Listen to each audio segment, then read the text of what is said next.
Bonsoir, shalom mes frères et sœurs dans le Seigneur, que la gloire et l'honneur reviennent à notre Père, notre Dieu, notre Créateur, notre Dieu. Soyez bénis chez vous au nom puissant et glorieux de Jésus-Christ. Que la gloire revienne à notre Seigneur Jésus-Christ. Merci Seigneur pour la connexion. J'ai eu du mal à avoir la connexion ce soir.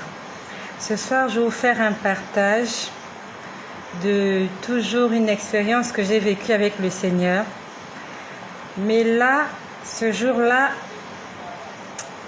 quand j'ai vécu cette expérience, je n'étais pas en prière.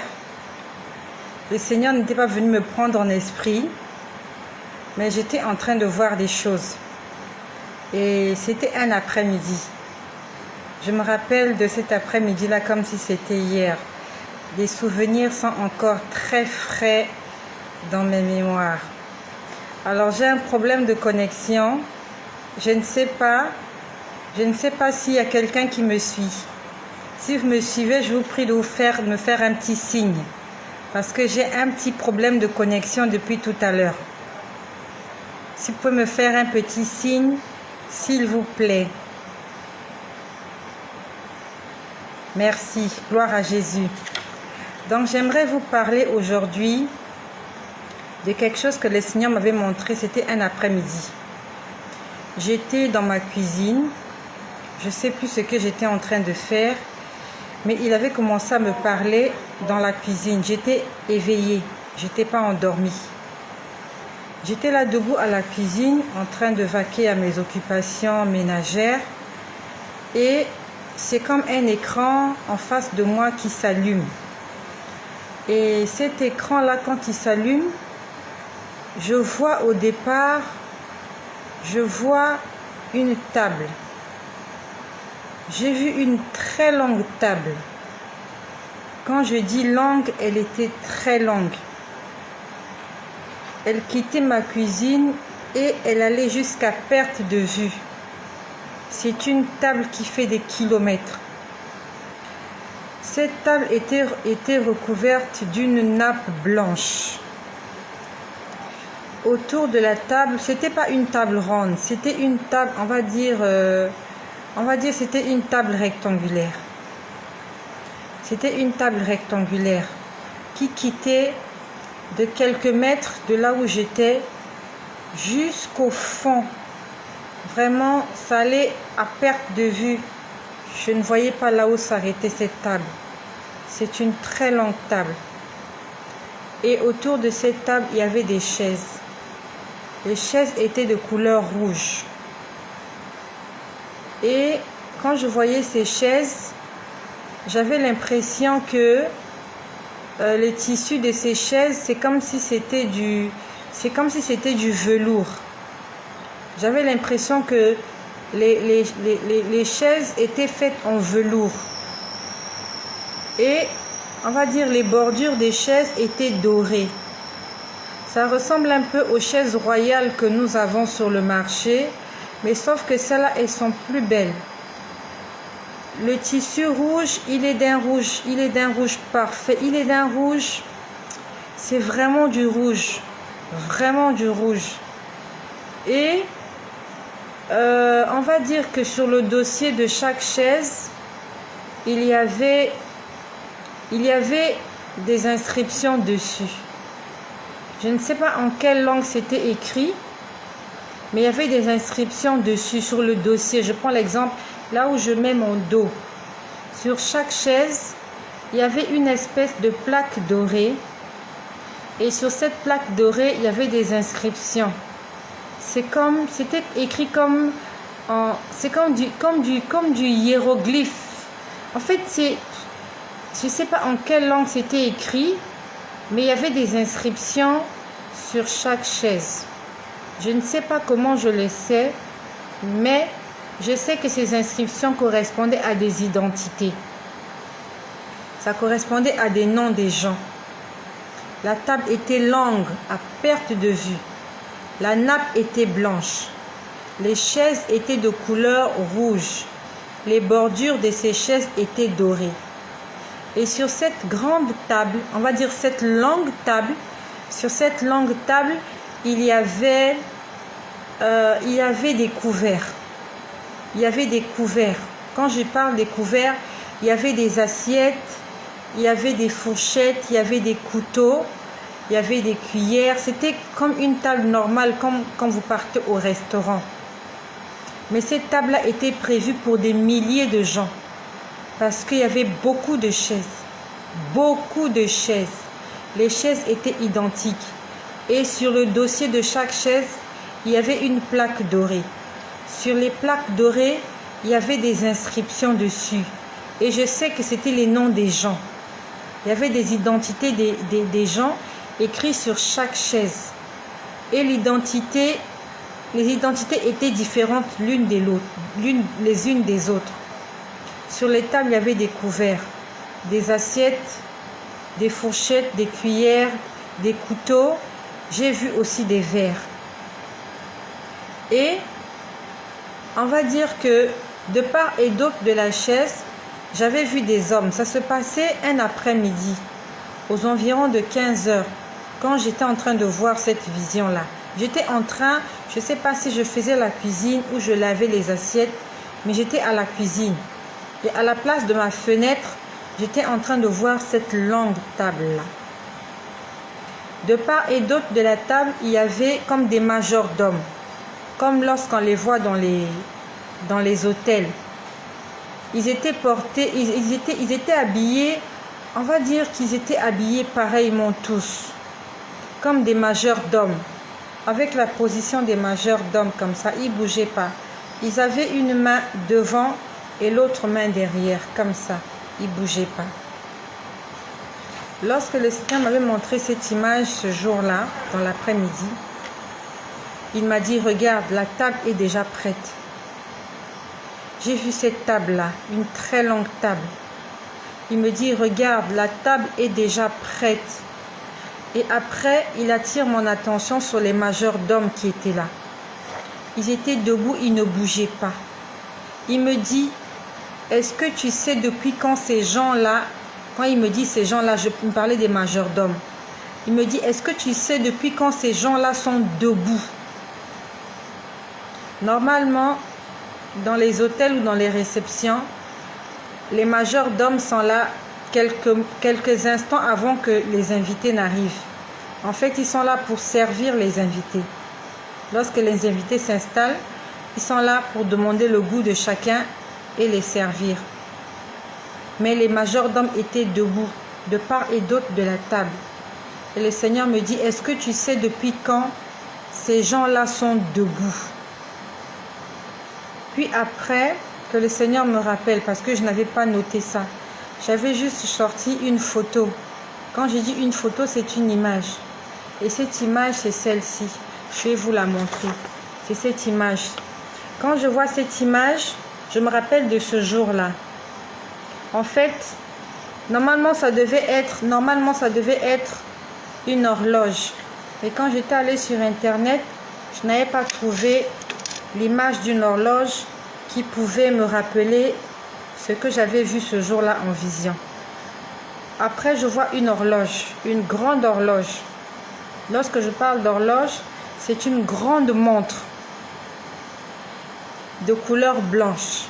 Les écrits étaient en noir, comme ce que je viens de vous montrer. Et sur l'horloge, il était 12h moins 5. Il était 12h moins 5. Lorsque le Seigneur m'a montré l'horloge, il m'a dit, regarde, il n'y a plus de temps. Il m'a dit, il n'y a plus de temps. La table est déjà prête. Les majordomes étaient déjà de part et d'autre de la table en train d'attendre des invités. Et le Seigneur m'a montré l'horloge. Il me dit, il n'y a plus de temps. Il n'y a plus de temps, tout est prêt. Il va avoir un repas. Un repas au ciel. Et ça sera sur une très longue table. Cette table mesure des kilomètres. Il y a déjà les couverts sur la table. Les couverts, ce sont les fourchettes, les assiettes, les couteaux. De part et d'autre de la table, il y a des majordomes. Et cette table-là, il y a des chaises de couleur rouge. Et les bordures de ces chaises sont dorées. Et au dossier de chaque chaise, il y a une plaque en or. Sur chaque plaque en or, il y a une inscription qui correspond à l'identité de chaque personne qui va occuper cette place. Les gens ne s'asseyeront pas n'importe comment. Il y a les noms gravés sur les chaises. Je vous parle de ces choses parce que je les ai vues. Et sur cette table, quand le Seigneur m'a montré cette table, j'ai pu voir, il y avait des paniers. Sur la table, il y avait des petits paniers. Et à l'intérieur des petits paniers, il y avait des pains. Et en dehors de ça, j'ai vu des raisins. Il y avait des pains, il y avait des petits paniers. Tout le long de la table, il y avait des petits paniers. Et dans chaque panier, il y avait des pains. C'était comme des pains en boule, des petits pains en boule. Et il y avait une grosse grappe de raisins avec, on va dire avec une coupe. Donc j'ai vu une grosse coupe. Devant la coupe, on avait posé une grosse grappe de raisin. La grosse grappe de raisin, elle était très violette. C'était vraiment du raisin, quand vous le voyez, pas du raisin rouge. C'était du raisin violet. Violet. Quand vous le voyez, ça avait une belle couleur. Quand vous voyez ce raisin, vous avez envie de le manger. Et il y avait du pain sur la table, dans des petits paniers. Le Seigneur m'a dit, tout est déjà prêt. Tout est déjà prêt. Il m'a montré l'horloge. Et sur l'horloge, il était 12h moins 5. Ou alors minuit moins 5. Puis après, je peux voir des gens. J'ai vu des gens en train de se plaindre. Ces gens étaient habillés de robes blanches. Ils étaient en train de se plaindre. Mais c'est comme s'il y avait des niveaux. Les gens qui se plaignaient étaient sur un niveau inférieur. La table que j'ai vue était à un niveau supérieur. Mais les gens qui se plaignaient étaient à un niveau inférieur. Et quand j'ai vu les gens en train de se plaindre, le Seigneur m'a dit, les saints martyrs, il me dit, les saints martyrs crient vengeance. C'est ce que j'ai entendu ce jour-là. Et je l'ai retenu. Les saints martyrs. Il y a des saints. Quand je dis saints, saints, ce sont les gens qui sont morts dans le Seigneur. Et quand je dis martyrs, ça veut dire qu'ils ont payé de leur vie. Ils sont morts pour le Christ. Ils ont été tués pour Dieu. C'est cela des martyrs. Un martyr, c'est celui qui meurt pour une cause qu'il défend. Donc, il y a des gens qui sont morts pour l'évangile parce qu'ils défendaient la cause de l'évangile. Ils ont accepté de mourir pour le Christ. Et le Seigneur était en train de me les montrer. Ils étaient nombreux, habillés de robes blanches, en train de se plaindre. Et le Seigneur m'a dit, les saints martyrs crient vengeance. C'est comme si ils réclamaient d'être vengés. Il fallait qu'on puisse les venger. Toi qui m'écoutes, rendons grâce au Seigneur parce qu'il nous a permis ce jour de pouvoir entendre ces choses. Il y a une table au ciel, je l'ai vue ce jour-là. Je ne dormais pas, j'étais à la cuisine. Une très longue table, dans un endroit tout blanc. Les seules choses qui étaient colorées, c'était les chaises. Les chaises étaient rouges. Et sur chaque chaise, il y a l'identité d'une personne. Toi qui as donné ta vie à Jésus, il y a ton identité au ciel si tu marches dans l'obéissance. La table est déjà prête. Les majordomes sont déjà là. Le Seigneur m'a dit, est-ce que tu sais depuis quand ces gens sont debout? Ils sont debout autour de la table et ils ne bougent pas. Ils sont là comme des statuettes, comme ça. Comme dans les hôtels. Ils étaient là, ils ne bougeaient pas la tête, ils ne bougeaient pas les mains, ils ne bougeaient rien du tout. Il va avoir un repas dans la maison du Seigneur. Et on m'a montré un niveau inférieur où je voyais des gens habillés en robe blanche en train de se plaindre. Quand j'ai vu ces gens, le Seigneur m'a dit, les saints martyrs crient vengeance. Ils sont en train de crier vengeance. Je prie le Seigneur qui me rappelle encore ce que j'ai vu ce jour-là. Mais ce jour-là, j'ai vu une grande table. Il y aura un festin. Au ciel, on va manger. Je ne sais pas ce qu'on va manger, mais sur cette table, j'ai vu des paniers de pain et j'ai vu une grosse grappe de raisin posée devant une grande coupe argentée. Quand je dis argentée, c'est couleur argent blanc. Je ne sais pas si c'est de l'or blanc, mais elle était de couleur argentée. Les choses de Dieu sont tellement parfaites. C'est toutes ces choses que j'ai vues qui ont changé ma vie. Si quelqu'un d'autre l'avait raconté, peut-être que je n'aurais pas cru à cela comme j'y crois maintenant. Mais je l'ai vu de mes propres yeux. Ce sont des choses parfaites. Ce sont des choses réelles. Toi qui m'écoutes, j'espère que tu aspires à ces choses-là. J'espère que tu aspires à ces choses. Je n'ai jamais goûté la nourriture céleste, mais j'imagine que ça sera incroyable.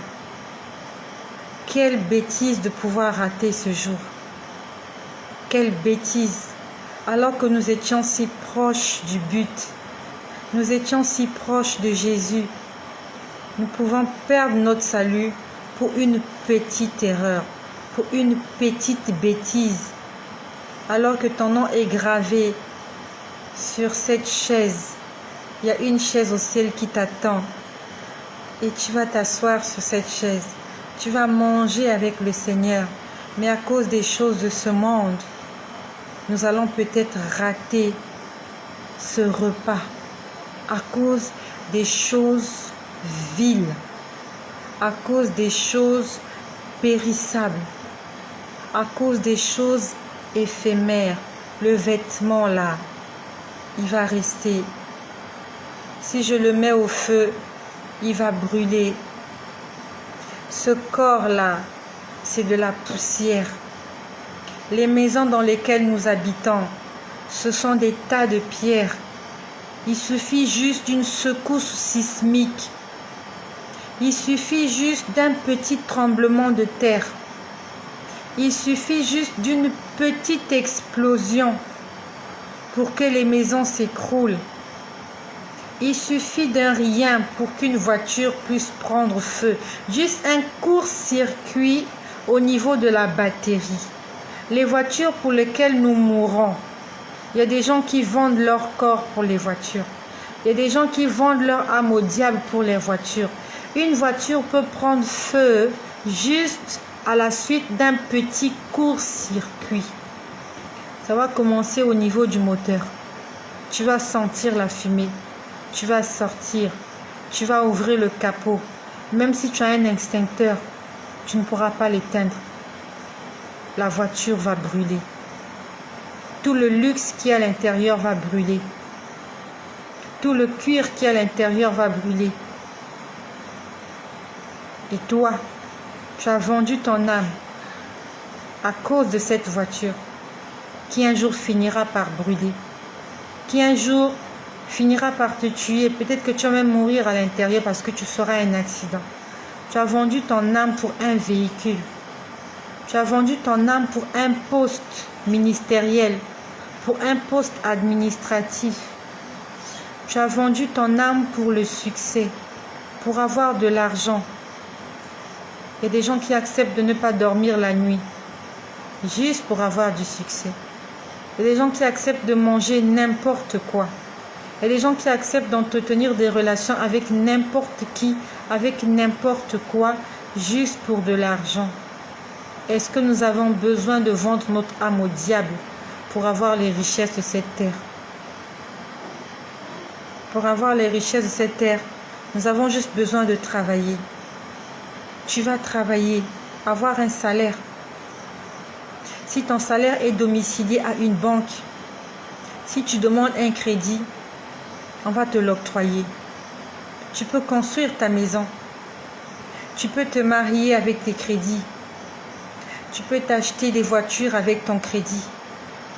Tu peux aller en vacances avec tes crédits. Tu peux t'acheter des vêtements. Tu n'as pas besoin de vendre ton âme au diable pour avoir toutes ces choses. Tu as juste besoin, premièrement, d'avoir la vie, de trouver un travail et de faire des économies. C'est tout. On n'a pas besoin de se vendre aux enchères pour ces choses-là, alors qu'il y a des richesses qui t'attendent au ciel. Alors qu'il y a cette rivière cristallisée, comme je vous ai dit hier. Alors qu'il y a des choses parfaites. Le bruit des oiseaux, le bruit de ce ruisseau. C'est un endroit tellement parfait. Une fois j'ai vu une paillote. J'ai vu une paillote. Il y avait une paillote toute blanche. C'était calme cet endroit.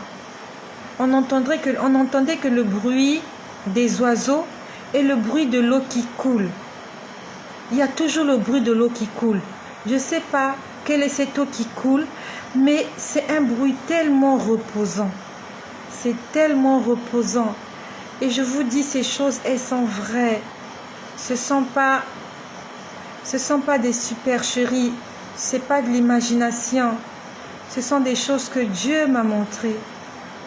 Pour que je vienne un jour vous le répéter. Et je suis venue vous le dire. Qu'il y a des merveilles qui nous attendent. La terre que vous voyez là, elle n'est pas belle. Les États-Unis, c'est pas beau. Dubaï, c'est pas beau. Le ciel, c'est beau. Notre Jérusalem. Les choses sont parfaites là-bas. Il y a du silence. Il y a la tranquillité.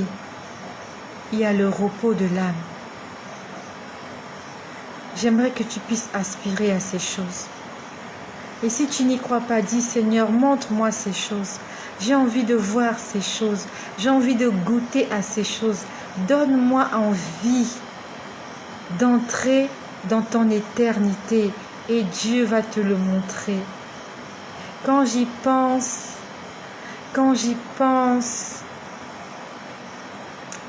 il y a des moments où j'ai envie de m'en aller. Il y a vraiment des moments où j'ai envie de m'en aller. Mais je pense à mes enfants. Ils ont besoin de moi. Le Seigneur a aussi besoin de moi sur cette terre pour continuer à prêcher l'évangile, pour continuer à sauver des âmes pour la gloire de son nom. Mon temps n'est pas encore arrivé d'aller toucher à ces choses, d'aller goûter à ces choses. Mais j'ai la conviction qu'un jour, avec la force du Saint-Esprit, qu'un jour, j'entrerai dans sa félicité. Un jour, je marcherai sur ces ruelles dorées. Je marcherai sur ces voies, ces chemins éclairés. Une fois j'ai vu, c'était un jardin. Et dans ce jardin, j'écoutais de la musique. Je ne me rappelle plus des paroles de cette chanson. Mais on était en train d'adorer Dieu dans cet endroit. Et je me suis rendu compte après que ce sont les fleurs qui étaient en train de chanter. Les fleurs étaient en train de chanter. Et quand elles chantaient, elles se basculaient comme ça, au même rythme. J'ai oublié les paroles, mais ils étaient en train de dire soit... En fait, ils adoraient Dieu. Ils adoraient Dieu. Les fleurs étaient en train de chanter. Je ne sais pas si des fleurs ont la bouche. Mais j'ai vu un jardin de fleurs en train de chanter. Ils chantaient, ils dansaient comme ça au même moment. En fait, ils faisaient les mêmes mouvements. Ils allaient à gauche, à droite. Je ne sais pas si c'était devant ou derrière, mais j'avais l'impression qu'ils allaient à gauche, à droite. Ils chantaient. Ils chantaient. Il n'y avait pas d'hommes. Je n'ai pas vu de personne à cet endroit. Je n'ai vu que des fleurs à perte de vue, de toutes les couleurs. Il y en avait des rouges, il y en avait des jaunes. C'était un mélange de plusieurs couleurs de rose en train de chanter. Les fleurs chantent au ciel. Si les fleurs chantent, pourquoi est-ce que les hommes qui ont été faits à l'image et à la créature de Dieu ne pourraient pas chanter? Les fleurs chantent. Et toi et moi, pourquoi nous ne pouvons pas chanter pour Dieu? Pourquoi nous ne pouvons pas adorer le Seigneur? Au ciel, les fleurs chantent. Et une fois, le Seigneur m'a montré, j'ai vu le frère qui était décédé en RDC dans le groupe chrétien, de chant chrétien Gaël. Il s'appelait Alain Moloto. J'ai vu Alain Moloto au ciel. Je l'ai vu en train de chanter. C'est comme s'il dirigeait une chorale. Parce que je l'ai vu à la tête. Je l'ai vu à la tête d'un groupe de gens qui chantaient. C'est comme s'il était leur chef. Je l'ai reconnu avec sa barbe. Il était là, devant. Et derrière lui, il y avait plein de gens, ils étaient en train de chanter. J'ai vu Alain Moloto. Je l'ai vu. Et je parle sous le contrôle du Seigneur. Tous ceux-là qui vont dire que Alain Moloto n'est pas au ciel, c'est pas vrai. Alain Moloto, du groupe Adorant l'Éternel, il est au ciel. Et au ciel, il est responsable d'un groupe de chantres. Je l'ai vu à la tête des gens en train de chanter. C'est comme si c'est lui qui dirigeait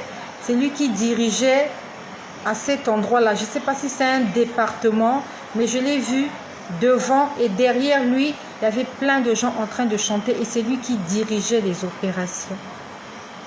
Le don que Dieu te l'a donné, ce n'est pas seulement sur cette terre, mais c'est aussi dans l'au-delà. Je ne sais pas quel est le don que Dieu t'a donné, mais il veut se servir de ce don-là, même dans l'éternité. La dernière fois, je vous ai dit comment j'ai vu quelqu'un jouer à la guitare. Ce jour-là, dans la nuit du 15 au 16 août 2018, il y avait quelqu'un qui jouait à la guitare au ciel et sa voix allait très loin. Pourtant, il n'avait pas de micro, il n'y avait pas de baffle, mais sa voix allait très loin.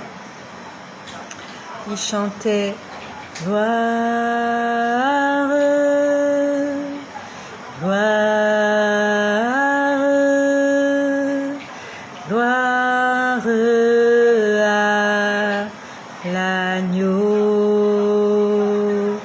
car il est glorieux et digne de régner. L'agneau est souverain. » Il avait sa guitare, il chantait et sa voix allait très loin. On avait l'impression qu'il chantait dans un gros micro. On entendait sa voix partout. Il était entouré des enfants. Il y avait des enfants autour de lui qui étaient en train d'écouter chanter. Heureux les morts dans le Seigneur. Heureux les morts dans le Seigneur. Peut-être que toi qui m'écoutes, tu ne seras pas vivant quand Jésus reviendra. Mais il faut que tu gardes la foi.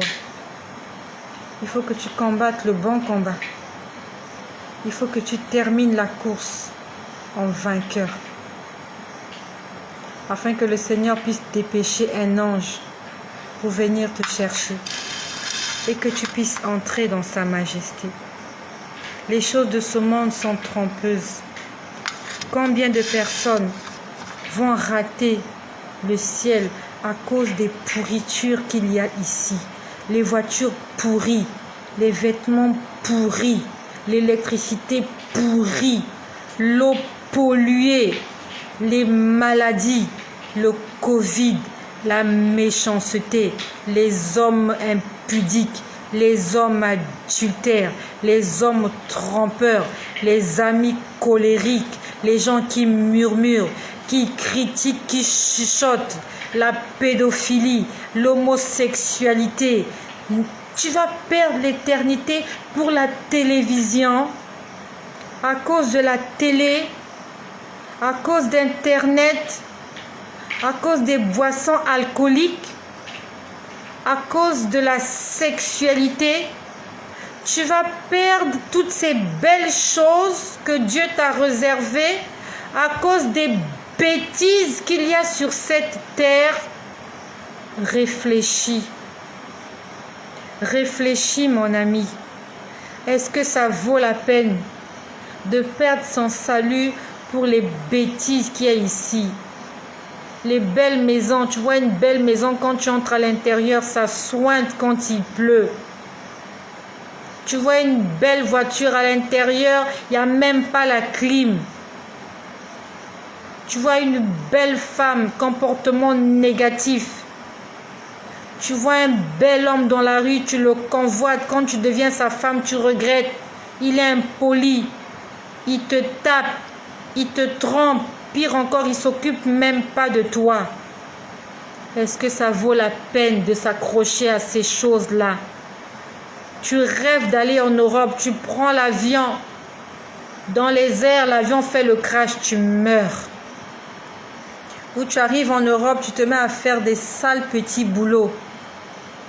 Alors que tu croyais que l'Europe, c'est l'Eldorado. Tu croyais que les États-Unis, c'était l'Eldorado, c'était la finale. Tu vas aller là-bas. Tu vas te retrouver prostituée dans la rue. Tu vas te retrouver dans les mains des proxénètes. Tu vas te retrouver en train de faire n'importe quoi. Dans les gangs, dans la... Est-ce que ça vaut la peine? Est-ce que ça vaut vraiment la peine?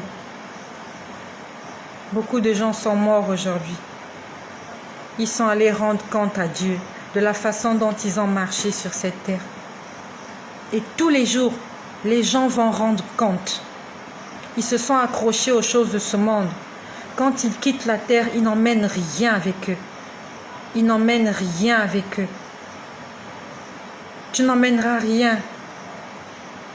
Ton corps va repartir à la poussière. Ce beau visage que tu entretiens, que tu maquilles tous les matins, tu te regardes, tu dis je suis belle, j'ai un beau nez, j'ai des belles oreilles. Ces oreilles-là vont repartir à la poussière. Et toi, tu vas te retrouver où? Tes vêtements, ce sont les membres de ta famille qui vont se le partager.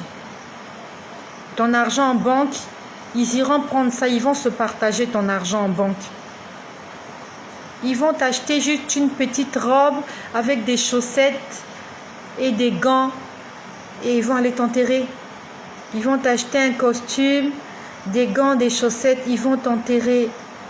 Tu laisseras tout ça. Quand tu achètes un objet, tu vas sur Facebook, tu fais des posts avec, tu montres que tu as eu. Le jour où tu mourras, on ne te fera même pas un selfie avec ces choses-là. Le vêtement avec lequel tu entreras à la morgue, ils vont prendre ça, ils vont jeter ça dans le caveau, dans la tombe. Même si c'est le vêtement le plus cher que tu auras porté. Quand on te sortira de la morgue, ce vêtement-là, on va le mettre dans un sac. On va le jeter avec toi dans la tombe. C'est le seul vêtement que tu auras, en dehors de celui-là qui t'auront fait porter. Nous avons des choix à faire. Faisons le choix. Le bon choix. La Bible nous dit, je mets devant toi la vie et la mort. Choisis la vie afin que tu vives.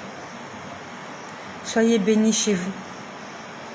Et que ces choses que je vous ai racontées puissent te faire rêver. Je veux que tu rêves de ces choses-là. Ne rêve pas seulement quand ton amoureux t'a au téléphone qui te raconte des choses. C'est un menteur. Tout ce qu'il te raconte là, quand vous allez vous marier, ça sera différent. Je suis passée par là. Quand chacun vit chez lui, c'est beau, c'est super, c'est merveilleux. Mais quand vous vivez dans la même maison, demande-moi, je vais t'expliquer. Mais il y a un qui ne ment pas. Il y a un qui est fidèle. Il s'appelle Emmanuel, le Dieu Tout-Puissant. Rêve de ces choses. Écoute encore et encore.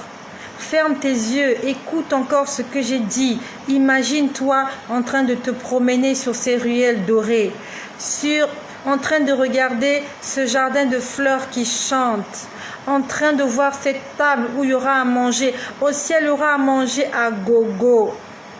Je ne sais pas quel genre de plat on va préparer. Il y aura à manger à gogo parce que j'ai vu la table qui est déjà faite. Il va y avoir un festin et tu es invité. Mais il faut que tu aies la robe adéquate. Il faut que tu aies le vêtement adéquat afin d'entrer dans cette salle et de participer au repas du Seigneur. Soyez bénis chez vous et que notre Dieu qui a commencé cette œuvre l'achève sûrement dans la vie de chaque personne. Que la gloire, l'honneur, la puissance, l'excellence